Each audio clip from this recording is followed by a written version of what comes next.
Well, we have 1, 2, 3, 4.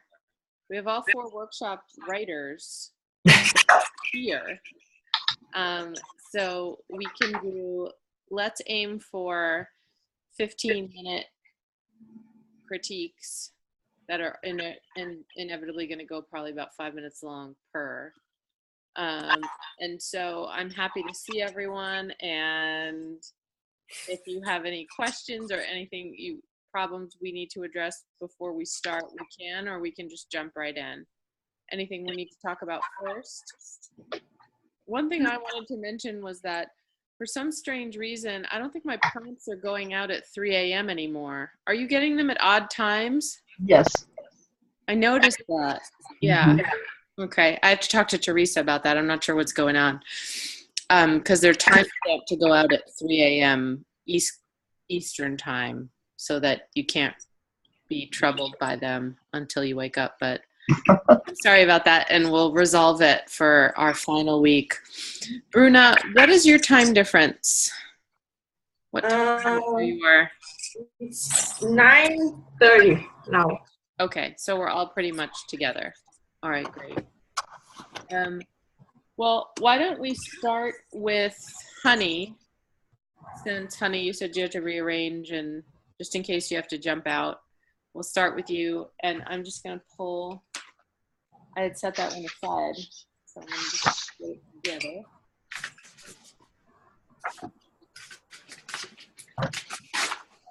So I think everyone here has participated in a workshop session, correct? Mm-hmm. Okay. So you know how we're going to do this. We'll read one paragraph from Voted Out, and then we'll jump right in with what we noticed and quickly accelerate toward points of critique, and then turn it over to Honey. And Honey, at this point, you are a listener, right? And then we will, even if we're expressing confusion and it's impossible for you, just let us express it. The idea is that there's data there being gleaned. Okay. All right, great. I am a big fan of this piece. It's hard for me to pick a paragraph, but I am going to go ahead and pick one in the interest of time and get started.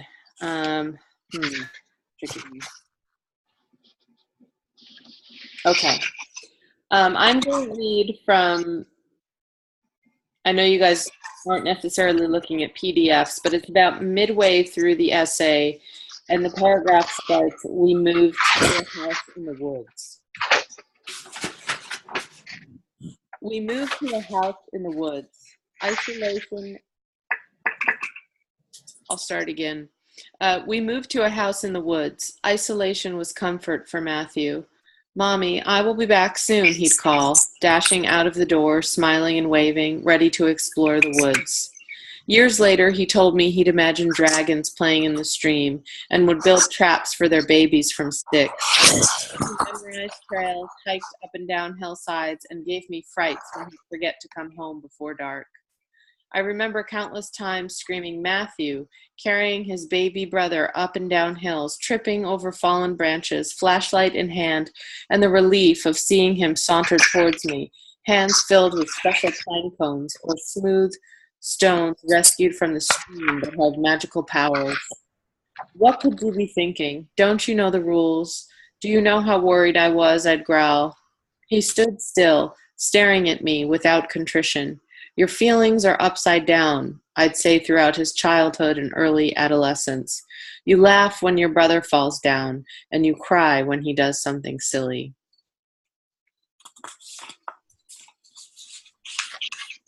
So that's pretty much the exact middle point of the essay, an essay that deals pretty heavily in Matthew's early life and then accelerates at that middle point toward adulthood. So any thoughts on that passage or the essay in general?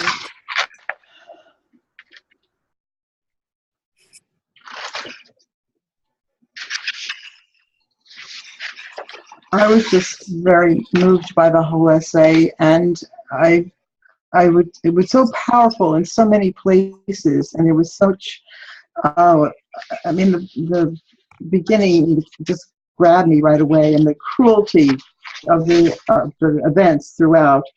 And my favorite line was, I was his warrior who never stopped worrying. Oh, I like that too. I love that line. I just love that line because it just, it's so emotionally moving. And I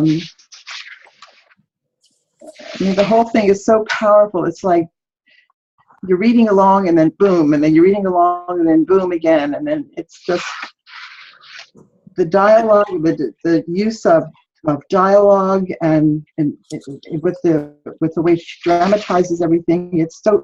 It's powerful and dramatic and clear and moving, all of that. And I just, and I love the last sentence. With the putting on the raincoat one clasp at a time. I just, I just can't say any more than that because I was just, I tried to find criticism, but I can't. I'm sorry. I just thought it was wonderful. I'm not going to say amazing because I don't like amazing. I keep going to it, but it's an excellent piece of work. Yeah, it is an excellent piece of work. Thank you, Lee. Kristen, I like that you chose that paragraph. I didn't realize it was in the middle. I've been looking more at things online, and so I don't have a sense of like what page things are on. But I like that even more that you've read it out loud. And I like the containment of that, of all the elements from the entire piece are contained in that paragraph. Right. Yeah, it's an important passage. I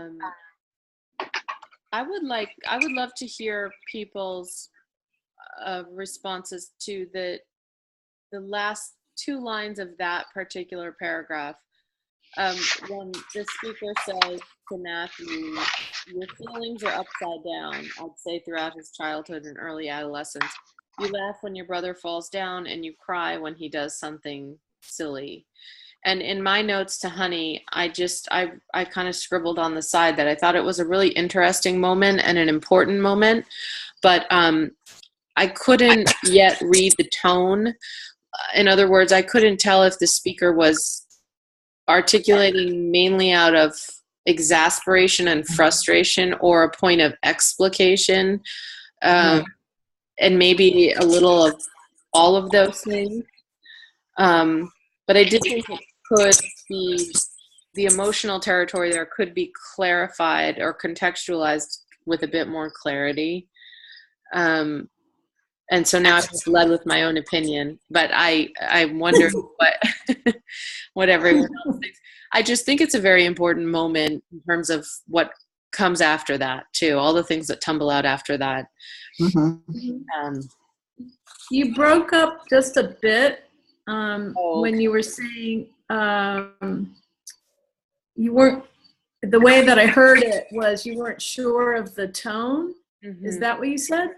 I'm not sure of the tone in the concluding lines of that paragraph that I read aloud, and I think that my confusion there is substantial enough that I ought to make note of it, because what follows is the maturation of Matthew, and eventually we're plotting toward that diagnosis, and things get really fast, which is fine. It's fine for things to get fast, but I just think if I had more clarity about the emotional tone of those moments, if that mother speaker was speaking from a place of knowledge or a place of frustration, it would kind of frame up everything that followed with a little bit more clarity. I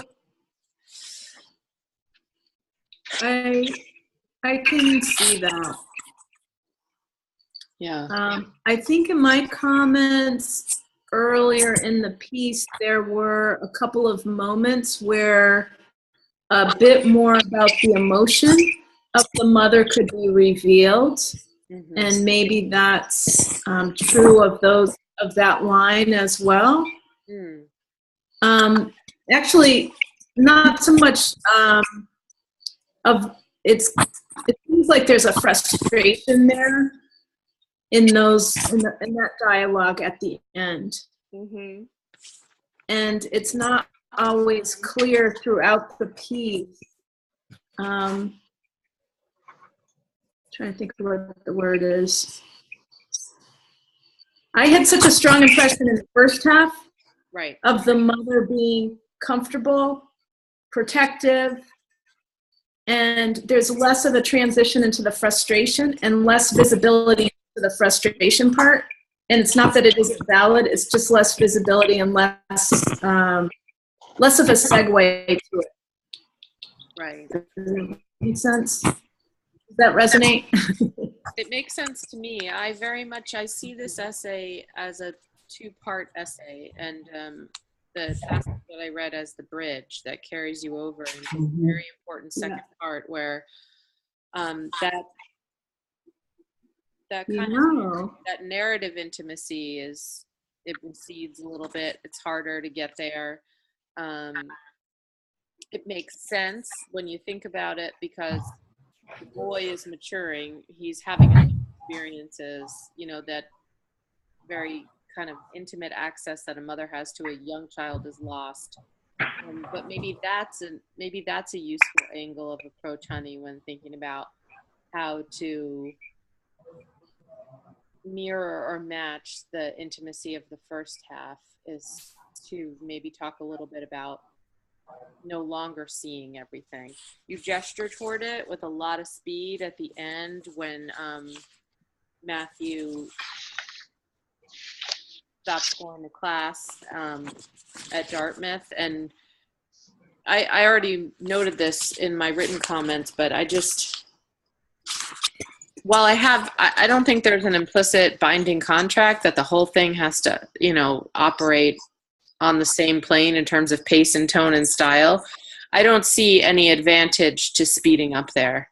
I don't see any advantage to losing that kind of you just have such great textural detail. We could place ourselves so firmly in that first half.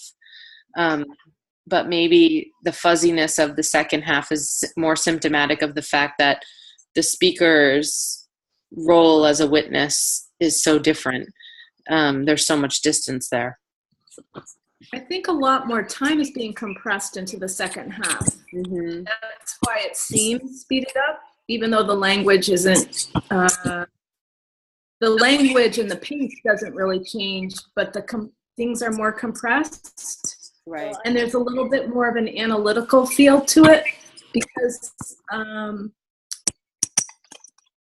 I just think because of the compression, the middle. I commented on the next paragraph, which was the middle and high school years blur, and I think other folks had commented on that as well. There's just a lot going on in that paragraph that's unsaid. Mm-hmm. It could be a lot longer essay because we're so accustomed in the first half to those little jewels along the way, and then in the midpoint, that middle and high school years, stuff gets a little compressed, and we're still very interested and committed, but we're greedy as readers. We want more. Yeah. And I almost wonder, and with you talking about your feelings are upside down, those lines right there, I'm wondering, I didn't notice this before, I'm wondering if that actually is the entry to the middle and high school years, if it just shifted down and started the second half of the essay. Mm-hmm. And leave it with him looking at the mother without contrition. Mm-hmm. Just a thought. Right off the top of my head. You mean using that dialogue as an opening sentence of a section? Yeah, drop it down and it's the opening of the next paragraph. Right. Just a thought. Yeah. I feel like there's a shift in I can't hear you, I'm sorry. A little louder, yeah, Carrie, you're a little muffled. okay, great. Is that better? Not really. Let me see if I can turn you up from my end. I can't. Okay. Are you Okay. close to your microphone? Yeah, you keep talking, I'll figure it out. Oh, that was better. Yep. Getting there. Okay. No, Much. okay. Pull it up and closer. Okay, A better? little bit. Okay. Yeah. Okay, so I was just thinking. Yeah. It feels like there's a shift in the narrator's comments about the job, and I know we kind of all hit on it, and just to hear maybe dialogue around the frustration or the escaping into the job, and I know you don't want to. You want to be a step removed in how you're narrating this, but I think as a reader, I just wanted to hear the shift in the tone of your frustration, because your words shifted, and I don't, I think you can't, in this emotion, you can't blow everything out, but I felt like the narration led to a little bit different dialogue, and it just wasn't there in that section. So maybe it's as simple as that. Yeah, that verb escape is a very loaded verb. It's an important verb. And I think there is space there to show a bit more. It's the tip of the iceberg. Right. I also thought, as we're talking about how to kind of get these last 4 or 5 paragraphs in line with the strengths of the earlier parts of the piece. Your title is so great, Voted Out, and the opening scene is so wonderfully rendered. And then you come back to the phrase voted out close to the end of the piece. Unbeknownst to us, he'd skipped classes for months. He wasn't voted out, just placed on hiatus. I thought you might think about it, like a lyrical approach too, and the way that line might work as a repeating line as you move from section to section. That might be interesting. And I also thought it was so interesting in this first paragraph. Now I'm working backward instead of offering you points of critique. I'm noticing things. But in that first paragraph, when you write, we voted Matthew and you out. So there's a dual point of exclusion that, that's it's a strange community and, very melancholy company to keep with a son and being voted out of a group of mothers and children. It's really brutal. And just something that maybe we might see more of, that mother feeling voted out in the second part of the essay. It just might be another strategy for whatever it is that we're all kind of identifying as wanting a little bit more of in those last 3 or 4 paragraphs. Those are just 2 ideas, little entryways that might get you there. But overall, I think it's very, very strong. The stronger moments are the biggest takeaways. The moments that are lacking are not the things that resonate. Yeah. For sure. Did anyone have any other comments before we hear from Honey?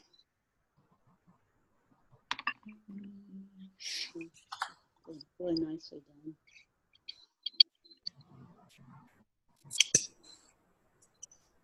I have one other comment. I picture Marcia and the other mothers, Helen, Dixie, and Marilyn, as they were in 1982. Period, space, new sentence. Tight curled perms, whatever, rolly socks. I mean, I remember all those moms, and I want to see that. I mean, it's just too rich of an opportunity to pass up. First time moms with haughty attitudes is not 80s specific. Like I'm surrounded by those women now, but the style and just that tragic look, you got to get that in there. I love this. Yeah, I thought it was great. Did I jump on anyone's parting comments there? Sorry. No. Okay, honey, your thoughts and questions, any guided questions you want answers to, or? Well, I took notes while you were talking. First of all, thank you all for spending a lot of time reading this essay. I want to respond first to B, to say that I wasn't trying to feel separate from this essay.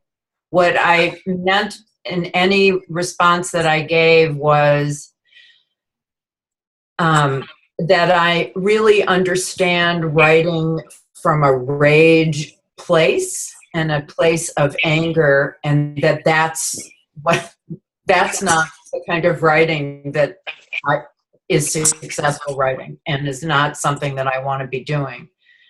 So that I could really not have written this while it was happening, because in my mind, I would have been writing what would have worked in daily journals that might have been a way for me to get it all out. But I couldn't have written this. So I don't, that to me is not feeling separate. I'm very present in this. It was very difficult for me to write. I've been working on this essay for a very long time. I even thought of sending it to the woman who told me to get a better raincoat, because she and I have talked about that raincoat for about 15 years. And I remember saying to her, the raincoat isn't enough. I need galoshes and an umbrella. I really would be thrilled to describe the women from Playgroup. And it is clear that we were both voted out. That's true. You can't vote one out without the other. Right. My son Matthew has never known this, that he always wondered why we weren't, whatever happened to Robbie and Tony, and why weren't we friends anymore. It was a shocking sort of thing. I don't know about the haughty mothers who surround you. I think that mothers are so different now. I ran a hotline for 6 years for parents of children 0 to 1. And we determined in the 80s, we as psych nurses who looked at our data, that women who deferred childbirth, and then it was like really old, like 28, as opposed to now, which deferring childbirth is like to 40, but are the most at risk for having trouble adjusting, because we approached motherhood the way we approached our successful careers. We thought if we did research on how to interview for jobs and how to move up on the ladder, we could use those same problem-solving techniques to our children. Big surprise, that wasn't true. So we had a lot of trouble. And my youngest son, Matthew's brother, is about ready to have a baby. And boy, are they on the internet. They are so prepared for everything. And I have learned the hardest of ways to wear a raincoat and a muzzle. I don't say a word, because I am glad that Augustine Burroughs' brother didn't write that book when I had Matthew, in some ways, because I really did have expectations for Matthew that Matthew has been glad I had. The criticism that I got in the last time I submitted this essay was that it needed more dialogue. So I added that in, and I'm hearing that you want that maybe that would be better now. So, but my question is, what do you mean by more lyrical? How does this get more lyrical? What I mean by that is I don't think that it needs a lyrical thrust. I just thought that that concept of being voted out and the fact that it recurs twice and the duality of it, and this isn't really just the mother story, and it's not really just Matthew's story. It's a binding, simultaneous story, and the recurrence of a line like "We voted Matthew and you out" in italics, section by section, has a lyrical power because it gestures toward the emotional atmosphere of the piece without contributing to the narrative development of the piece. So would it have worked had I said in italics or something, or used it a third time?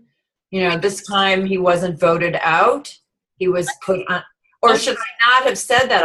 I felt like, you know, he's being asked to leave again. Yeah, no, I think that it was, I don't think there's any problem with the structure as it stands. It's just quite strong when we encounter it a second time, and it makes me wonder if it's a lost opportunity to not use it more than twice. That's what I'm asking. I'm trying to think where else would it have been? I mean, globally, he is out of just about, he's in 1% of the world's population of circles. Right. So he's definitely, you know, an outsider. Right. I would love to be able to use the line. When I was writing it, and you know, when you're writing and you smile to yourself because you have that line, Yeah. Oh, he wasn't voted out, just put on hiatus. Mm-hmm. And then recently, and this was really recent, like he should only know I'm writing this, he would just, oh my God, he would be so angry at me. But when he said to me, he has a sort of a girlfriend, and of course I'm crazy about her, so that's the kiss of death, but he's not interested in her in that way. And when he said to me, you know, I don't experience loneliness. Mm. Don't worry. That is an enormous thing for a mother to hear about her own child. Mm-hmm. Or anybody for that matter. And what I hoped about this essay, and in the year I've been killing myself trying to write a decent sentence, was that I was able to use this, and while it's about Matthew, it's really about every mother, was my hope. Yeah. That the reason that you responded to it the way you did was because you related to it in a way that wasn't about Matthew. Right. That was my hope. I don't know. Mm-hmm. Okay, can I respond to a lot longer? It could be a lot longer. Yes, definitely. And then I think probably in maybe. I'm happy to be done. I don't really write long things, so I tend to write short sentences, and I understand the rush of that one section, and that could be longer. But I'm not, this isn't a book to me about my son Matthew. I want it to be a better essay, and by longer, I don't know how much longer I want it to grow. No, That's my question. Okay, I'm not thinking book. I would, because I like the essay. I was thinking possibly a few more paragraphs. Okay. Of explication in that time frame. Maybe not even. Well, one thing I wanted to tell you, Kirsten, is that I had a paragraph about drop-off day. Oh. And I was reading it out loud to my husband, where we're sitting in these white chairs at the Hanover Inn, watching Matthew make his way, because they have something called DOC where they go camping, and we're watching him shake hands. And I had this whole thing, and I was crying reading it out loud. And I said, you know what, I'm taking this out. And then your comment is, maybe you could write about drop-off day. So I think maybe that paragraph would help introduce what it was like to take him to college, and also the perpetual denial of, oh, He's going to be okay. Yeah. So thank you, everybody. Yeah, that's a useful point for everyone because, you know, when very big important things happen at that particular place, and so we really need to believe and be able to imagine that landscape to experience those things. Well, I have a good path to making it better. Great. Thank you, honey. Thank you. Thank you for caring about Matthew. It's a great piece. Thank you very much. Okay, so we have 3 more pieces to get through. It is 9:10. I have to sign off at 9:45 tonight. So we can speed read, or I can survey you and ask if anyone knows they're free to also join in on Monday at 8. Yeah, I can't do it. Jane, Lee, and Bruna. I can. Lee, you can? Yes, I can. So Lee, if we tabled yours until Monday, would you be okay with that? And then Sure. we'll have it. Are you really going to sign in on Monday if we do that? I'm going to try my darndest. I have a little trouble with getting on. You know, Yeah. It's some false starts, and then I have to keep trying, and finally it works. So Okay. All right. I will be here. I just don't want Scared as I am, I will be here. Okay. Okay. Well, I think we can get through 2 more. So Bruno, hi Jane. Hi. I'm also having trouble getting on. I was on another computer and you couldn't hear me. So now I'm on my laptop here. Oh, I could come Monday too. I could do this Monday Okay, great. if I'll necessary. miss you. I'm sorry I can't. I have to work. Oh, that's okay, honey. That I knew you couldn't. Yeah, so that's why we started with you. And let's move on to Bruna, and then we'll just look at the clock, and maybe we can have a second meeting on Monday. And if it's a smaller group, please trust that it'll still be useful. The small sessions are just as useful. So. Let's look at Bruna's piece, and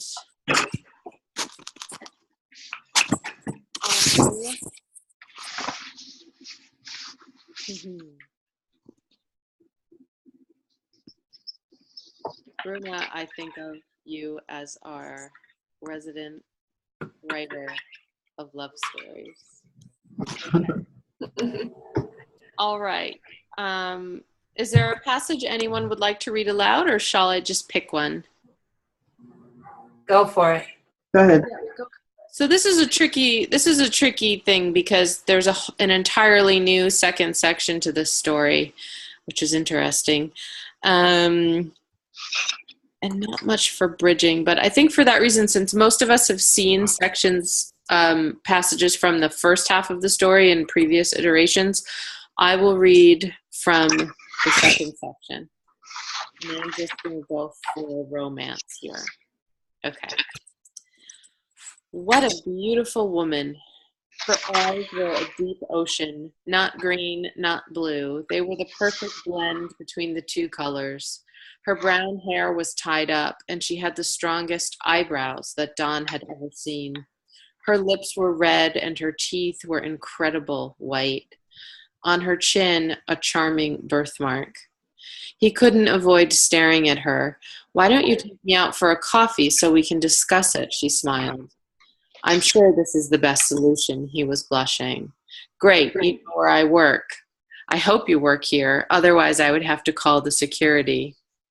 Ha ha, Mr. Funny Guy who fixes computers has a name? Yes, he does. You'll know later when he picks you up for a coffee. Love that. Now I'll have to ask you to let me do my job, ma'am. So dramatic. Okay. So we merged, I think, after Bruna posted this first section in an earlier week. And the earlier draft just included the story of this, is it Dawn? Right. Dawn and Clara. And it ended there. And now we have an entirely different story. Basically predicated on the fact that this character is in an improved mental state. So it's a full circle story, and we can start talking about anything you guys would like. I eventually want to touch on that full circle structure, but we don't necessarily need to start there. Anything you notice, remember, admire? Well, I'm a short sentence person, so I liked your short sentence dialogue. I said that in my comments. I still feel that way. It made it feel real to me, and I got to the end, and as I said, I don't know if this girl's real or not, and I don't even care. It just didn't matter. There are just some things. There's a great line. I don't remember much, but I remember this. I loved at the end of Prince of Tides, where the last line is, "It's the mystery of life that sustains me now." And I just felt that at the end of this story. Who cares? I mean, it's so much fun. And don't write a third one, because I don't want to know. There was a movie that I saw this year, because I don't have a memory. I can't remember it, but the woman who starred in it also wrote it, and she was in it with her boyfriend. And she's a fictional girlfriend. That he was a writer, and he created her. I don't know if you've seen it, and I can't remember the name of it, but it was really great. And his brother's worried about him, or someone's worried about him, and finally the girl says, "I don't exist." And I was thinking about that movie, and I was looking at this thing, and what a great story. Yeah. I loved it. It was, well, fun, you got me. Fun and the fantasy and the kind of joyful approach to storytelling that's in here. But I hate to be so serious, Bruna, but I do think that it's something to think about in terms of what you really want to communicate to the reader with respect to intensity. Like, I think what I read in this draft and in the earlier draft is a fair amount of intention to be pretty serious, to tell like a compelling, mysterious story. And the first half is not much changed, and it's definitely compelling and mysterious. This new second half was a real surprise. And there are moments in it that I thought, even though I understand what you're saying, honey, like, I don't care. I don't need to make perfect sense of this. It's just pure pleasure to read. I still wanted you to slow down and open up and unpack a few things. And the first thing I want to talk about is the second paragraph of the second section. The next day, Don was still alone. He understood that he needed to help himself. Yeah. Big tell. He started his long treatment. Those are two sentences that could be a powerhouse of a descriptive paragraph. What he understood that he needed to help himself. Why? Where was he sitting? What was he grasping for physically that wasn't there? Was he still swearing to himself that he could smell Clara's shampoo? What does the long treatment look like? Is it a series of pills? Is it electroshock therapy? Is he traveling back and forth on the highway 40 minutes each day to go see someone? There's no need to speed through that. We don't lose any of the pleasure of the story, but we do get more of the seriousness with respect to your intent. And I'd love to hear more about that from you, but not yet. Okay. Well, I think this sentence is very interesting. Don didn't sleep last night. The loneliness was worse than madness. Yeah, that's a great line. That line, it's very hard to write about loneliness. It's just a very deep feeling. Mm-hmm. I think all of us have, but it's extremely hard to write about it. Mm-hmm. And I think this was a beautiful description of loneliness. Yeah. This fellow, I mean, he made up. We don't know if he made up 2 girls, or we don't know if he made one up, but he was lonely. And what sent him back to treatment again? Was it because he was so lonely? Mm-hmm. Or because he knew he was mad? Mm-hmm. I like to think it was because he was lonely. I think this is very interesting because it's unusual. At first I thought it was a love story, maybe like the one we read before about I think it was a Clara too, and the Clara wanted to have a baby, but this is completely different. It's very unique. Mm-hmm. I think it's a very, very good topic. Yeah. And you'll notice, Bruna, that so that's three different readers telling you, I'm not totally sure what's happening here. But we've been talking a lot all quarter about the spectrum of mystery and opacity. And I think we're all, for the most part, we're in the mystery camp. Not knowing and wondering is a source of the pleasure of the story. So my suggestion that you show us more is not to muck that up. It's more just to make Don, to continue to deepen his character a bit. I just sent a link. I don't see it appearing, but I just sent a link to the movie about the writer as writer's block who creates his girlfriend. Okay. I see it. If you look at the toolbar on the bottom, there's a little chat icon and a chat word, and if you click on that, you can see the link that Honey sent. I would agree. I would like more about the treatment, but I guess I liked that maybe it didn't work. Mm-hmm. That here we go again, Groundhog Day. Right. And so I don't. I found that second section to be very pragmatic and very earthbound and very believable. I liked that. We started talking about butterflies, and then I thought, oh, maybe this is another imagined scenario. I'm not sure. Sorry, I cut someone off. No, I was just going to say that I liked the way the butterfly shows up in the in the living room in the first half, and then on the table in the second half. I missed that. And I think it was butterfly, and it was something else. I have to look at my notes, but oh, right. There were a few clues, and actually, when I read Honey's feedback online, Honey noticed something else too, which was the doctor's office earlier. Did he go back to that? Was that where he met Clara to begin with? That's Honey's observation, which I thought was brilliant. Mm-hmm. Well, he was going to get better. Was he going to meet all his girlfriends in the waiting room? They show up. They show up in the waiting room. I mean, it's good stuff. It's really fun. Yeah. So there's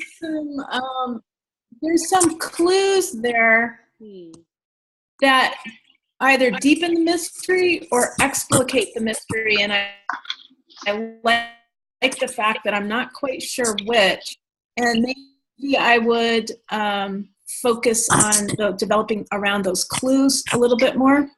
I think it would slow things down a little bit, because it's kind of a romp through the dialogue, and then like boom, you're out the chute. Yeah. And I'd like it to slow down a little bit because it is so enjoyable and fun. And so I think in my notes to Bruna, I mentioned where she added observational details. I think that helps slow down the pace. And that was the paragraph that you mentioned, Kirsten, where we transition, where he no longer sees Clara. I think that's a key moment of additional observation. Without giving anything away, just observing the way it occurs in the first half, like observing the living room.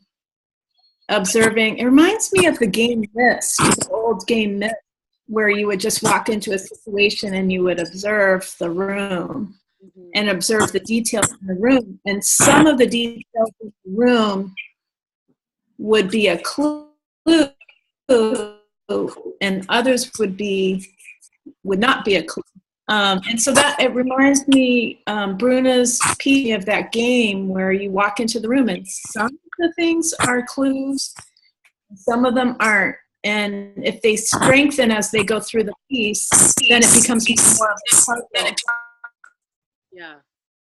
I hope I'm not breaking up. The audio is goofy. Crap. Thank you, though, because I did miss that butterfly, or I missed the opportunity to link them.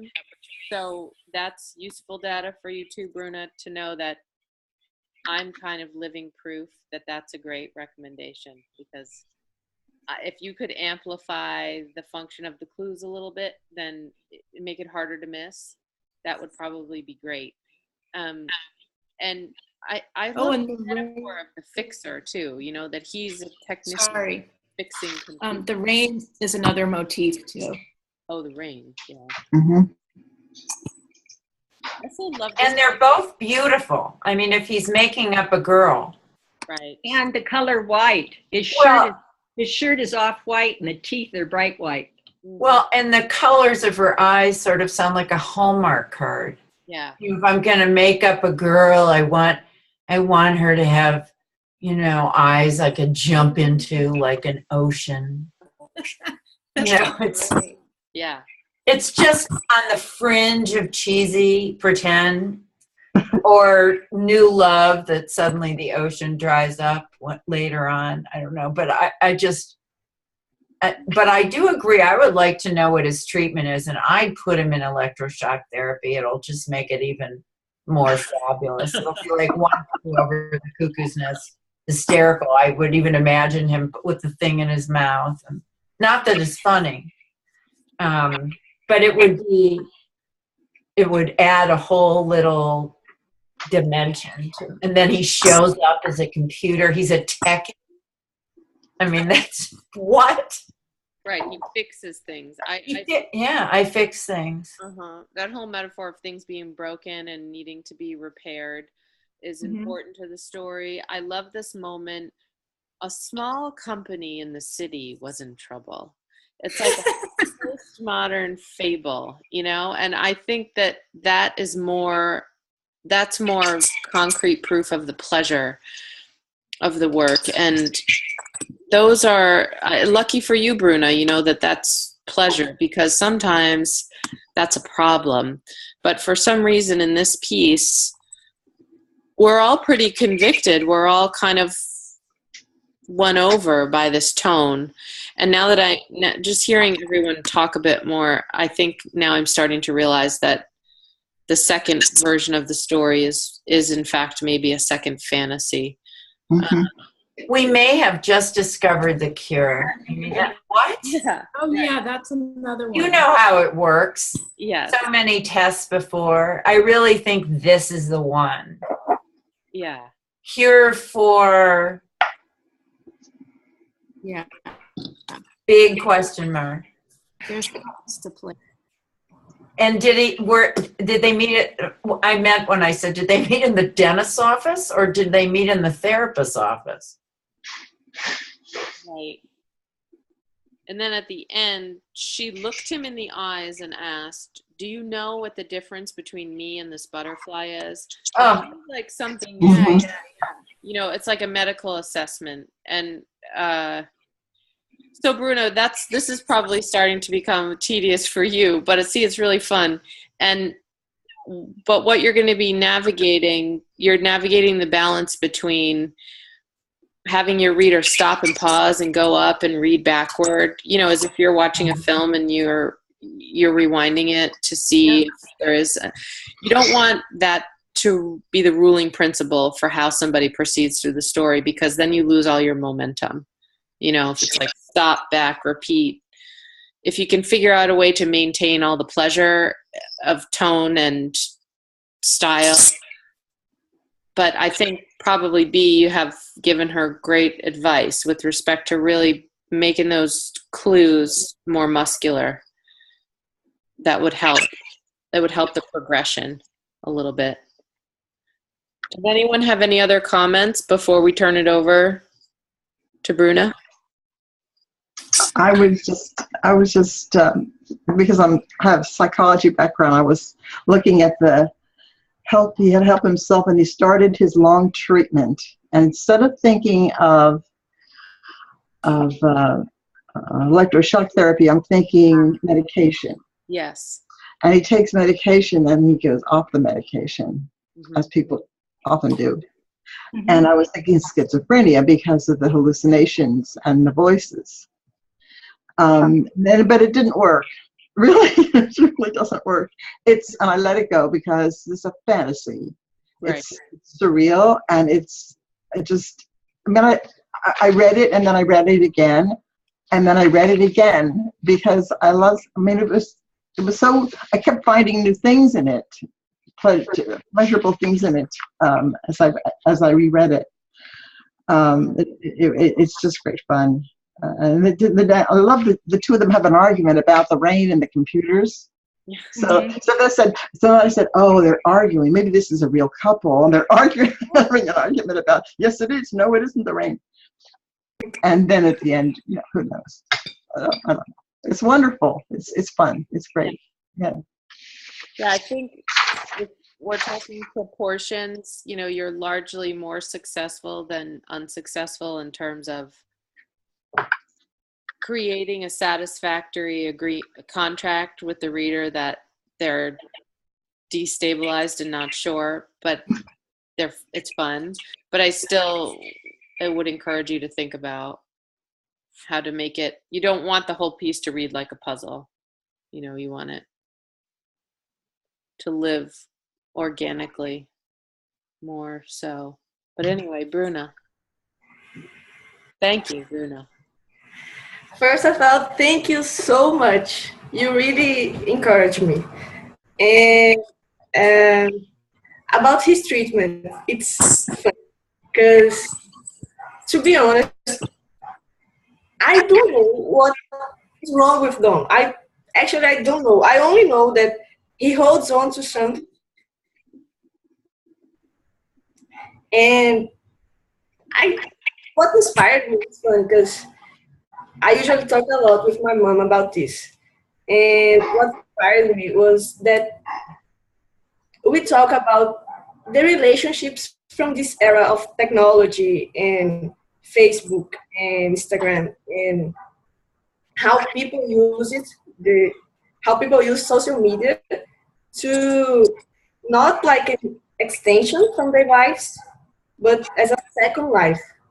So we create a perfect life. And it bothers me a lot. I'm like, I try to understand it, but seriously, I don't understand. So we try, nobody gets sad, nobody has a bad day, nobody cries. We are all perfect, and we are, everybody's in love, and the couples are perfect. And this week, my friend, she came here to my house, 4 friends of mine. And one of them, she said, come on, let's take a picture and we're going to post it on Instagram. So I was like, okay. I said, no, you have to laugh. Like, you're really happy. She just broke up with her boyfriend and she wanted to show the world that she is happy. Her life is perfect. And she was like, oh, and you have to pretend that you don't know that someone is taking your picture. So don't look to the camera. And I was like, it doesn't make any sense, So this situation inspired me to create Don's illness. I think it's probably the pronunciation is allegory. Mm-hmm. Allegory. And that's why probably I didn't describe so much his treatment because it was something right. I was trying to pass. But I don't know, in the case, what was his illness. And I tried to do I mean, I want Maria to be real because Okay. I feel bad for him, but I don't know if Maria is real. I really don't know. But what I know is that Don's relationship with Clara started like they put their hands at the same time, the same magazine, and she said, "Oh, you can have it. I'm sure you need it more." And she was the perfect woman, and they had the perfect relationship. But Don's relationship with Maria started in a different way. She was like, "Oh, it was the rain," and he was like, "No, it wasn't the rain," and she was, "I bet it was the rain." And oh my God, that has nothing to do with the rain. So maybe it's something more close to reality. And I tried to do Maria a beautiful woman, but not the description is different from Clara's. Clara is something that you can't imagine, you can't describe. And Maria, she is beautiful, but I don't know, the detail of the birthmark, I think it was something to put her more like a real person. Like To rounder. Yeah. Yeah. And what else?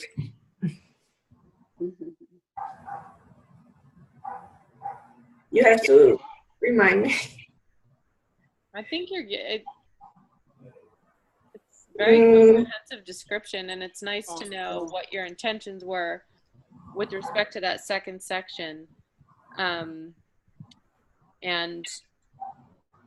I don't know if this is a useful comment to you, but I'm so interested in this idea about Instagram and Facebook and social media being kind of the silent metaphor driving the story, because in addition to creating a perfect life, it's almost like it's not even real. And it, in some instances, there are even apps to make it like fizzle away in front of you. And I don't know. I'm very wary of suggesting to you that there may be a way to be more explicit about that point of interest for you in terms of the story, because it's a huge undertaking, and it would be, I don't even know if you could do it, in terms of breaking back into that story. That would be breaking a whole new bunch of ground. But it's really interesting, and it makes so much sense as you're talking about it. When I think about my perception of the story, is it's the surface of a screen. It's not very tactile. It's very, I don't know. It doesn't, not lacking for depth, but it just doesn't, it's a fantasy, right? So we read it at a distance. Interesting. That's what made me think of the movie of Ruby Sparks. I felt like I was watching a fun film. Yeah. Which I liked. Totally. Yeah, I don't know if I wanted to pass this impression to. No, because I usually have a lot of talk with my mom, and we talk a lot about